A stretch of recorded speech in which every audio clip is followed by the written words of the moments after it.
modificadas. Así se los conoce. Organismos genéticamente modificados. Ahora, ¿qué pasa con estos organismos?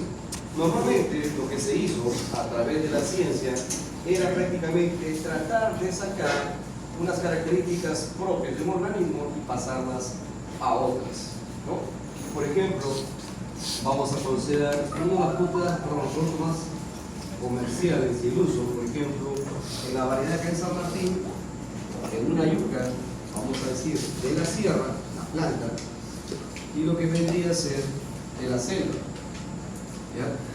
Obviamente son dos especies que varían obviamente de acuerdo a la zona. Esto varía de acuerdo al tipo de suelo y también de acuerdo al tipo de genética. Una planta de yuca a nivel de la sierra, por ejemplo, una sola planta te puede dar hasta 20 o 30 kilos de producto, mientras que en la selva te puede dar entre 10 a 15 kilogramos. Y acá saquen su cuenta, prácticamente es el doble, y lo cual implica un riesgo de inversión, implica el mismo tiempo, ¿no?, de cosecharse, el mismo tiempo también lo que se da, digamos, el mantenimiento y también el gasto en cuanto a la ingesta de nutrientes. Por más que se le dé en ambas características la misma cantidad de nutrientes, esto no favorece para que la yuca de que está en la selva tenga la misma productividad, lo que podría ser la yuca que está en la sierra. Entonces, lo que se ha hecho es analizar a nivel genético, a nivel de su célula y específicamente a nivel de su ADN. Vamos a dibujarle acá su material genético de manera circular, de manera para que se entienda, ¿no? Entonces vamos a suponer que toda esta parte de acá viene a ser el ADN, todos estos segmentos. Son segmentos de ADN. Y vamos a trazar el segmento de acá, que este es el segmento que necesariamente vamos a decir que es el gen, acá, que es el gen de la productividad. Es decir, es el gen que define de que obviamente esta planta produzca mayor cantidad, en este caso, de producto. ¿Ya? Este gen que se ubica acá. Y tenemos en cuenta acá otra parte en la cual la yuca también tiene de la selva su gen de productividad acá, el cual garantiza que obviamente esta yuca produzca 15 kilogramos como más. Hay que tomar en cuenta, si ustedes recuerdan, normalmente tenemos que el material genético, como es el ADN, se divide en un segmento de ADN. El segmento de ADN forma un gen, el gen forma un cromosoma y el cromosoma forma el genoma humano, ¿no? Así va la proporcionalidad. Un segmento de ADN es un gen, el conjunto de genes da un cromosoma y el conjunto de cromosomas, ¿cuántos cromosomas tenemos nosotros? 46 forma el genoma o cariotipo, ¿no?, genómico. Esto prácticamente es que se da. Entonces, este gen de la productividad que está desarrollada acá, ¿no?, en la yuca de la sierra, obviamente por necesidad podría trasplantarse o pasarse acá. Pero ¿cómo haríamos eso? Entonces, la idea está que como es un gen, si ustedes recuerdan en biología, un gen tiene segmentos en los cuales se manejan las bases nitrogenadas, ¿no? Adenina, guanina, ¿qué más? Adenina, perdón, timina, guanina, citosina, ¿no es así? Estas bases. Entonces pueden ir de esta proporcionalidad. Entonces, un segmento está con esas nitrogenadas, la otra con las complementarias. Entonces, vamos a suponer que este es el segmento de gen.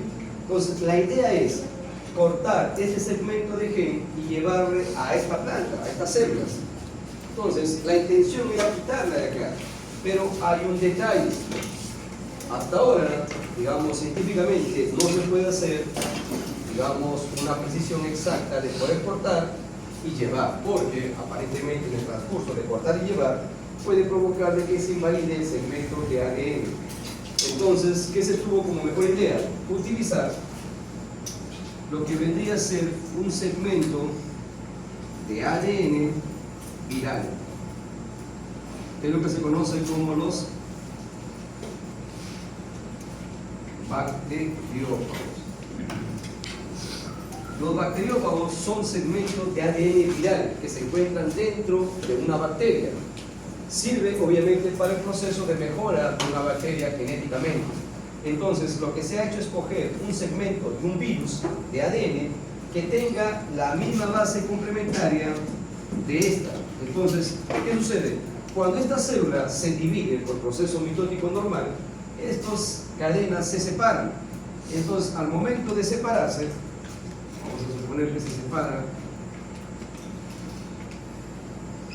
este segmento A, G y T, tiene que formarse el otro segmento complementario. Entonces se calcula o se identifica el segmento del ADN viral para que este segmento de ADN ocupe este otro segmento. Y entonces tenemos de que acá automáticamente se adherió el virus a este nivel. Entonces tenemos acá, miren, el mismo gen que estaba acá, ¿ya?, que al momento de dividirse fue emplazado por un segmento de ADN viral, de un virus. Entonces yo ya tengo el gen completo de lo que vendría a ser el gen de la productividad. Como está adherido a un gen viral, fácilmente yo lo puedo sacar de esta célula. Para eso se utiliza una especie de tijeras que se conoce como enzimas endonucleasas. Las enzimas endonucleasas están dentro de todas las células. Las enzimas endonucleasas son importantes en nuestro cuerpo humano porque les había comentado, incluso cuando estábamos comiendo les pregunté si había mutaciones. En el ser humano diariamente se producen cientos de mutaciones, producto de la réplica de las células, de la mitosis, de la meiosis que se dan, se producen las mutaciones, porque es como una especie de producción. Si tú produces, por ejemplo, en una fábrica gaseosas, va a haber el momento en que de 1000 cajas que produzca, probablemente una te salga defectuosa, ¿ya? Igualito, cualquier tipo de producción, todo proceso, por más que sea controlado, siempre se presenta un defecto. Y una de ellas, de tantas divisiones que tiene la célula, estas células pueden copiar mal, pueden transcribirse mal, y ese cambio automático se considera como una mutación, porque se genera un gen diferente, y eso significa una mutación. ¿Qué sucede? Cuando uno va evolucionando, los cambios se van dando de manera paulatina para adaptarse al medio ambiente. Cuando es un cambio brusco se conoce como mutación. Ya es como acá cualquiera de nosotros estamos de manera normal y de pronto a uno le sale alas, cree que es un ángel, pero por el color es un murciélago, ¿no? Eso ya es un mutante, más o menos así. Entonces, acá estas endonucleasas se utilizan de manera normal cuando se produce un gen defectuoso, automáticamente ellas van, cortan y eliminan ese gen. Y de esta manera se corrige el defecto, ¿ya? Sin embargo, cuando tú de repente consumes muchos medicamentos o consumes o te expones a radioactividad o a otro tipo de sustancias, hacen que las mutaciones sean tan rápidas o sean más abundantes que el proceso de corrección enzimático no lo logra controlar totalmente y alguna mutación se expresa, ¿ya? Y esto obviamente nace o se genera en las células cancerígenas. Entonces, utilizando estas enzimas, lo que hacemos es ya cortar el segmento que queremos. Este segmento lo vamos a cortar y lo podemos llevar todo y anexar acá. Sacamos este y ingresa el otro gen. Entonces, al yo tener un gen que ya se adaptó al genoma de la planta, de la yuca de la selva, automáticamente yo tengo ya una posibilidad de que la producción, ¿no?, en este caso ya no sería 10 kilos, sino de 20 o 30 kilos. Automáticamente mejoré o doblé mi producción debido a una manipulación genética. Entonces, las siguientes generaciones de esta planta ya van a ser todas con el segmento modificado. Hasta ahí todo está bien, ¿no? Yo tengo una planta de la selva que me produce semejante a una planta de la sierra. Por tanto, mis gastos o mis ganancias van a ser mayores, ¿no? Esto es mejoramiento genético y a esto se refiere con organismos transgénicos. ¿Ha entendido? Hablen ponderados. ¿Entienden?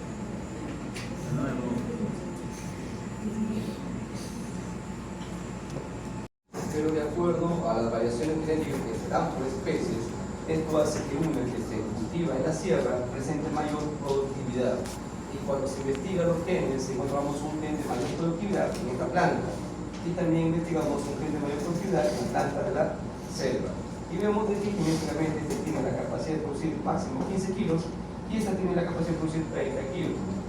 Entonces a mí, como agricultor, me conviene que, estando yo en la selva, mi planta produzca 30 kilos. Entonces, ¿qué hago? Identifico el gen y procuro de que el gen de esta planta productora pase al gen de la planta, en este caso que yo tengo, lo reemplaza. Pero para eso habría que identificar el gen y sacarle una copia. Como les dije, si yo lo corto de manera directa, es probable que ese segmento sea inválido del gen, no podría irse acá. Entonces, ¿qué se hizo? Se buscó un transportador, un bacteriófago. Se buscó un segmento de ADN viral que tenga la misma base codificada del gen, es decir, su otra parte, su complemento. Entonces, como ustedes sabrán, un virus fácilmente se adhiere a nuestras células. Un caso de ellos es el virus del VIH. El virus del VIH ingresa a nuestro cuerpo, suelta su segmento genético, en este caso de ARN, se transforma en ADN y se adhiere a nuestro ADN celular. Es por eso que puede esparcirse en todas las células de nuestro cuerpo. Entonces, este virus se adhiere al segmento del gen que yo quiero transportar. Entonces, una vez adherido, automáticamente ya tengo el gen necesario que obviamente voy a utilizar, y a través de enzimas endonucleasas corto los segmentos de este genoma, los corto y los puedo transportar para adherirles al otro segmento de ADN de la planta que quiero modificar. Entonces, una vez adherido acá, automáticamente esta planta se va a desarrollar, va a crecer y va a comenzar a producir ya no 15 kilos, sino hasta 30 kilos. Entonces, mi planta fue modificada genéticamente. Ya tengo una mayor producción. Entonces, de esto se trata los alimentos transgénicos, que es muy diferente al proceso de clonación. El proceso de clonación simplemente es jalar la información genética total de un individuo hacia otro, ¿no? Básicamente sacar una copia exacta, pero obviamente con los defectos de la clonación es de que la copia envejece mucho más rápido de lo que podría ser, en este caso, una célula normal, ¿no? Si a ti te clonan, probablemente tu hijo nazca con 20 años de más y a los 10 muera tu padre, o por envejecimiento. ¿Alguna pregunta? Casi me dice que no entienden, que volver a nacer. Ahora, ¿qué defecto encontrarían en este proceso? ¿Qué observación encontrarían? ¿Qué dirían ustedes que podría estar mal ahí? Tomando en cuenta que ya modificado genéticamente, pueden tener una nueva generación de plantas que han sido, digamos, modificadas, y tengo una nueva especie que va a producir 30 kilos de yuca y obviamente va a mejorar el rendimiento. Pero ustedes saben, de algo tan bueno puede aparecer algo mal. Como ustedes son maliciosos y mal pensados, me imagino que ya van a encontrar el defecto, ¿no? ¿Dónde está el defecto? Ahí no utilizan sus nombres mal pensados, ¿no? Perfecto, compañero. Cancerígeno. Quiero que entiendan una cosa, ¿ya? Normalmente tenemos acá, esto vendría a ser una célula normal. Esto vendría a ser una célula cancerígena.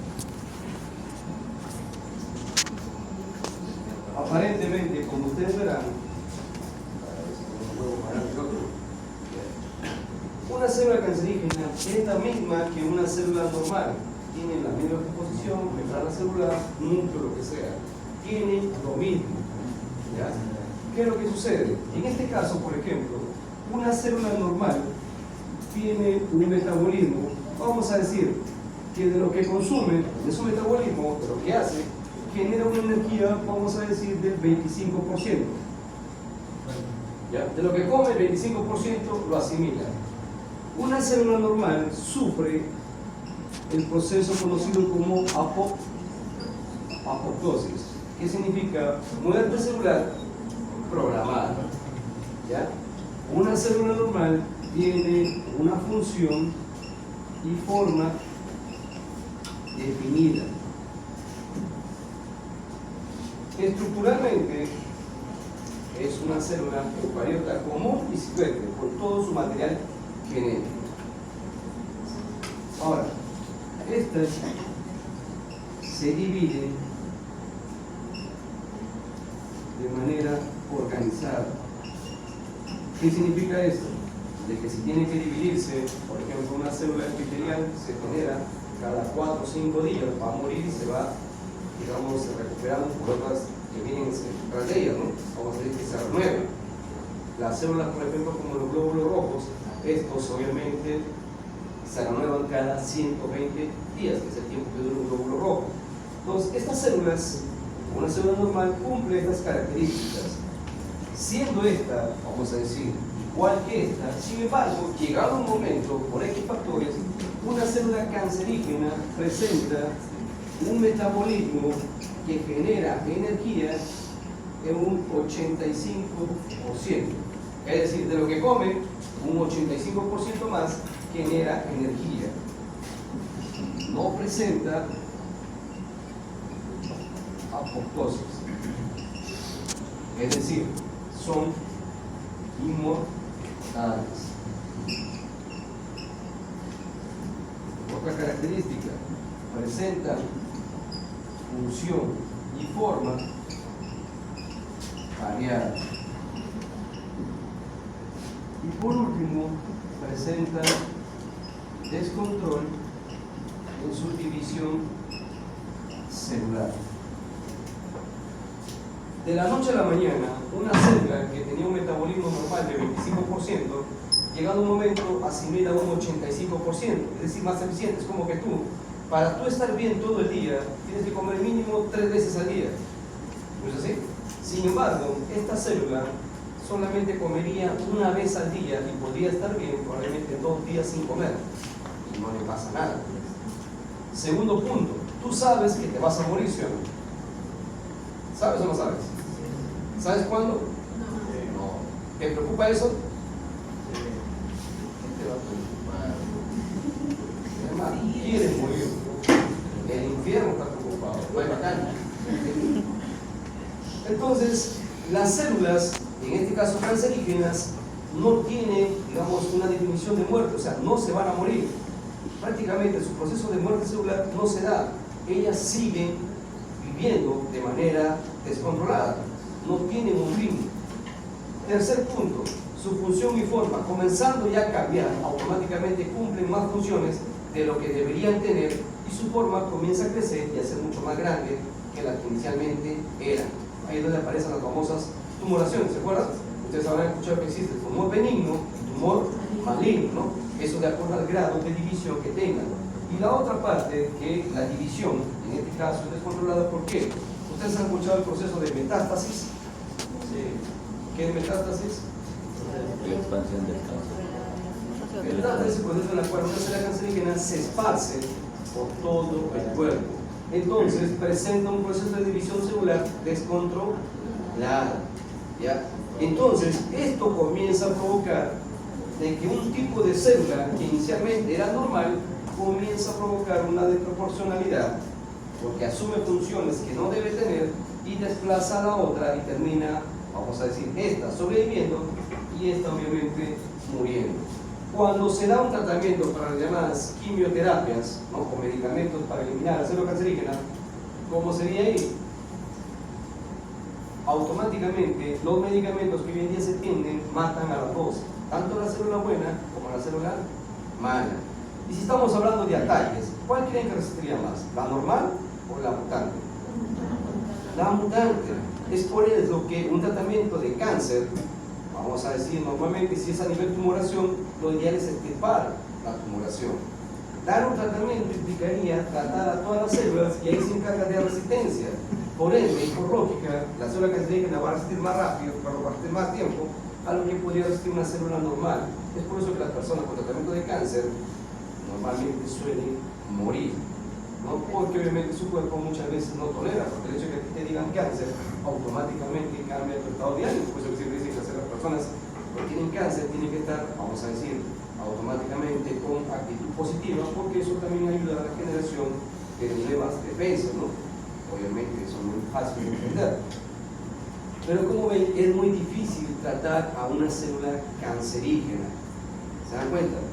Es muy complicado. Y ahora falta ver cuáles son los motivos que ocasionan que una célula, de manera normal, se transforme en una célula cancerígena. Algunos dicen no predisposición genética, mi padre tuvo tal enfermedad, probablemente yo también lo tenga, o mi abuelo se murió de tal, como una alumna que decía que su madre, perdón, su abuela, le sacaron el útero porque tuvo cáncer al útero, su mamá también le sacaron cáncer al útero y probablemente ella sea la siguiente. O sea, toda su familia está sin útero. Dice que eso es genético. Bueno, vamos a determinar si realmente fue así, cuánto con el cáncer de mama. Bien, ¿alguna pregunta? ¿Ha entendido cuando no? ¿Sí? ¿Sabes qué se debe que no muera, no lleguen a morir las células cancerígenas? Claro, ahí vamos a explicar acá.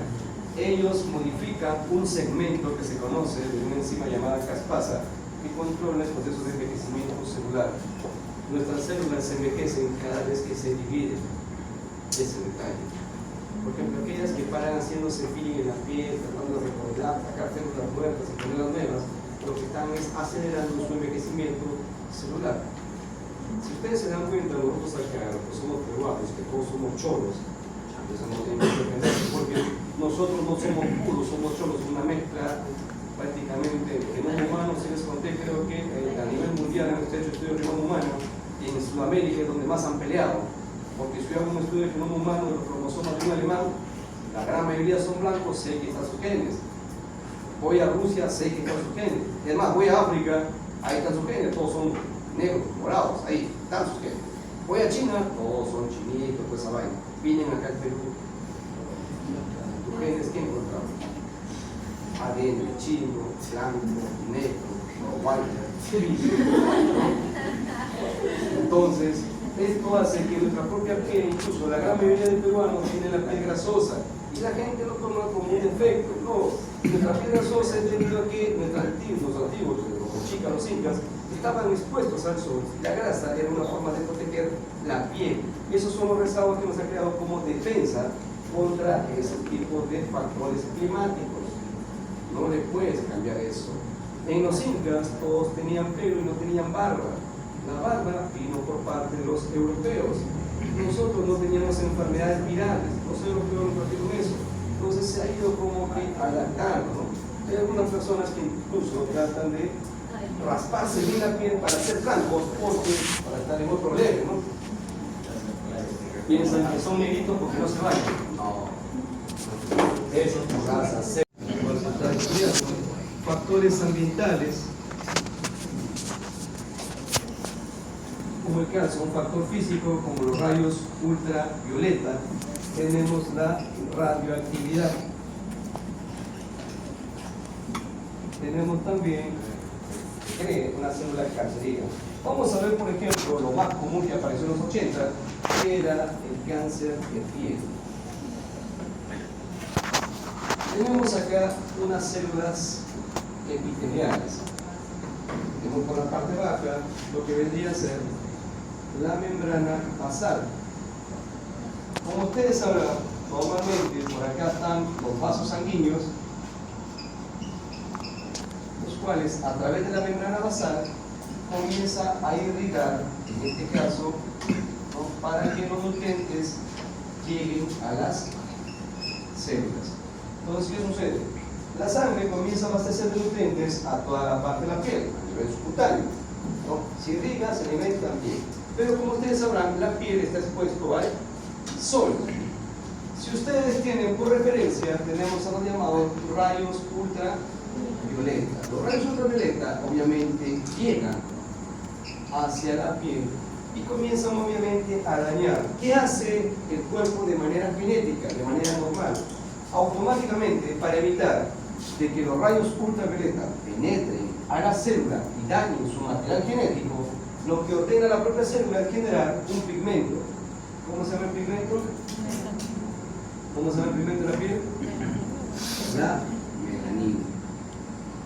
Entonces, automáticamente el cuerpo comienza a generar el pigmento de melanina. ¿Para qué? Para protegerse contra los rayos ultravioleta. Si tú una vez has ido a la playa, en la costa, por ejemplo acá en Pasta, ¿qué río vienen ustedes acá? A Lupayaga, a Choplino, por la mañana en esas aguas puras. Entonces, y ya soleado, te has echado ahí, te has puesto tu hilo, te has echado como sirena ahí soleándote. Ahora has visto que el sol incluso te ha quemado y has terminado negro. O algunos que son blancos terminan en camarones, ¿no? Y al pasar de los días comienza tu piel a desprenderse porque producto del calor han muerto células y han provocado el desprendimiento. Eso se da de manera normal. Pero aquella persona que continuamente está expuesto a los rayos ultravioletas automáticamente hace de que en continua exposición las células comiencen ellas mismas a producir mayor cantidad de melanina a llegar a un punto de engrosarse. Entonces, obviamente la melanina hace que tu piel se vea mucho más oscura debido a la exposición. Entonces de pronto tu compañero, que aparentemente, incluso tú creo que lo puedes ver en tu brazo, ¿no? De aquí para acá tienes un color y de aquí para acá tienes otro color, ¿no? Es como una especie de chocolate medio... esos chocolates con maní o crema de chocolate, una vaina. Entonces, esos cambios, si mismo te das cuenta, tu piel ha comenzado a reaccionar frente al factor externo que viene a ser los rayos ultravioleta. La defensa más común automáticamente es la formación de melanina. El cuerpo te avisa, incluso te provoca irritabilidad en algunos casos. El cuerpo te avisa que el exceso de exposición está causando daño. Pero muchas personas no hacen eso. Por ejemplo, la gente que practica surf. Ustedes surfean, bueno, en Tumbaza no pueden porque hay mucha piedra, ¿no? Pero la gente pituca normalmente suele ponerse al sol y ellos están continuamente expuestos. Nosotros hemos visto que utilizan la ropa prácticamente que cubre todo. Entonces ellos están expuestos. Cuando continuamente el sol está expuesto, automáticamente la célula tantas veces comienza a cambiar de color, especialmente los que son gente blanca, entonces ya no genera, vamos a decir, pigmentos, como que se da por vencido y automáticamente la célula se transforma de otra manera. Entonces, como ella dice, como no me haces caso, como te estoy diciendo que me hace daño, es como tu ex que se transforma, automáticamente esta comienza a tomar otra forma y comienza a engrosarse mucho más con la finalidad de protegerse. Automáticamente aumenta la concentración de melanina y de pronto tú sientes que aparece una especie de lunar. Tus células se han transformado y aparecen los llamados lunares, que son la aglomeración de gran cantidad de pigmento, en este caso de colágeno, melanina, y esto hace que engrose para evitar el daño que ha ocurrido, en este caso producto del exceso de exposición al sol. Finalmente aparece el principio de cáncer de piel. Ahora, tú dirás, bueno, se hizo grande, se protegió. Sí, pero el detalle está de que todos los nutrientes van a ir hacia ella porque es la que va a consumir más y es la que va a tener la capacidad de reproducirse hacia otras células. Es decir, a esta célula no es que la coma, simplemente le va a quitar los nutrientes, esa célula va a morir y va a ser reemplazada por la nueva célula cancerígena. Automáticamente la célula se descontroló. ¿Cuál fue el estímulo? En este caso, un factor físico que viene a ser los rayos ultravioleta. Lo mismo sucede cuando consumimos medicamentos que a veces tienen toxicidad y esto hace que nuestro hígado, nuestros intestinos, nuestros pulmones comiencen a cambiar, como por ejemplo el uso excesivo de cigarrillos, el humo, ¿no? Eso es lo que genera el tabaco, automáticamente provoca toxicidad en los pulmones y esto genera que las células comiencen a engrosarse y el pulmón, que tiene la capacidad de dilatarse, ya no se dilata, se hace una especie calcárea y obviamente la respiración disminuye, la dilatación también, y la persona comienza lentamente, vamos a decir, a oxigenarse menos y se hace una acumulación, ¿no? Por ende el paciente va a morir. Entonces cada estímulo de cualquier otros factores genera que las células de una manera de defenderse se transformen en una célula mucho más fuerte que las demás. Y ese es el bendito detalle en cuanto a la generación de una célula cancerígena. La célula cancerígena es una célula mucho más eficiente ya que una célula normal. Es una célula mucho más resistente. Entonces, ahí venía el proceso de la ingeniería genética, en la cual dice que probablemente, así como está cambiando el medio ambiente, la célula cancerígena sea una respuesta para que el ser humano sobreviva. Entonces, hay un estudio que se está basando en la capacidad de que se pueda generar un mutante. un éxito. ¿Cómo? Coger un óvulo mutante y combinarlo con un espermatozoide mutante. ¿Te imaginas el ser humano que generaría? Probablemente el ser humano llega a nacer y desarrollarse, probablemente mida 3 metros o hasta más, y tenga la capacidad de comer una sola vez por semana. Y resistiría las inclemencias del clima, que obviamente sería mucho más fuerte y probablemente mucho más inteligente.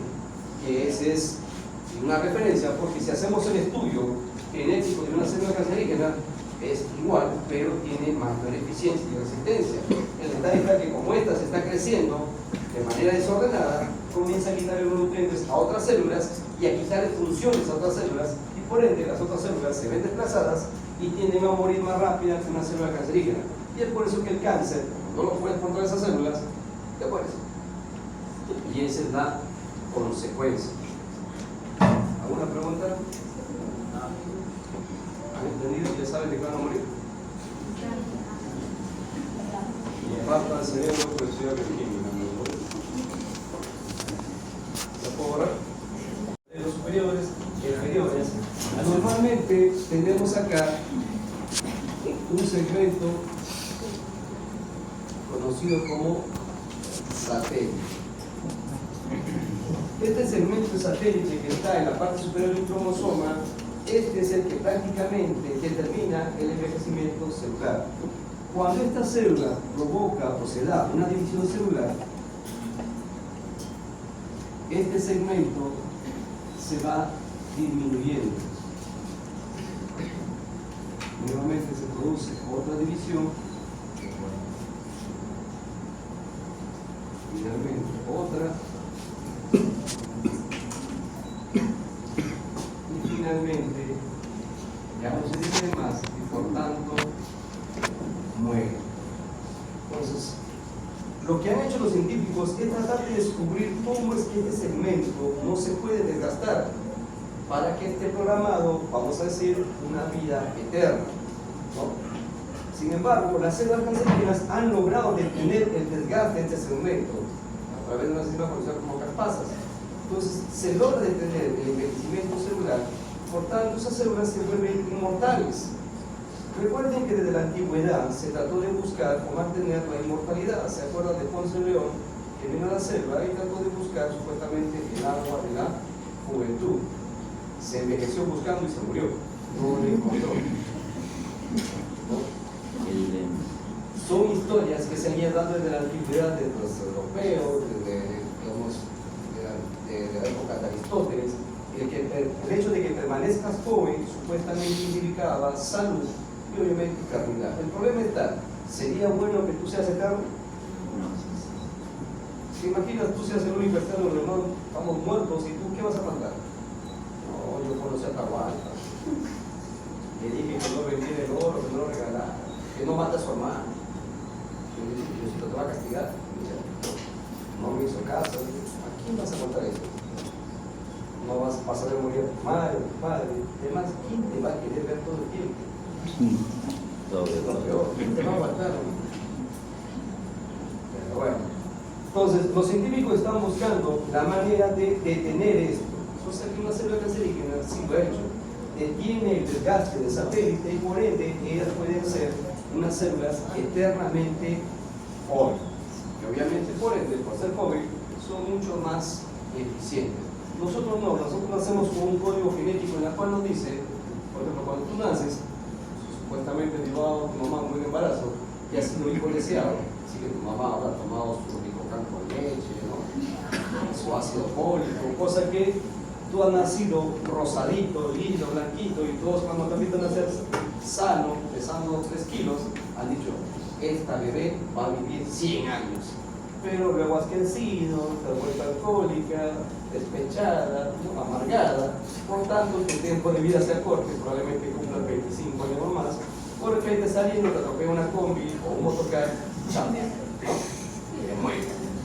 Pero la genética dice que puedes vivir 100 años, ¿no? Así que eso se va a ir modificando. ¿Ven? ¿Alguna pregunta?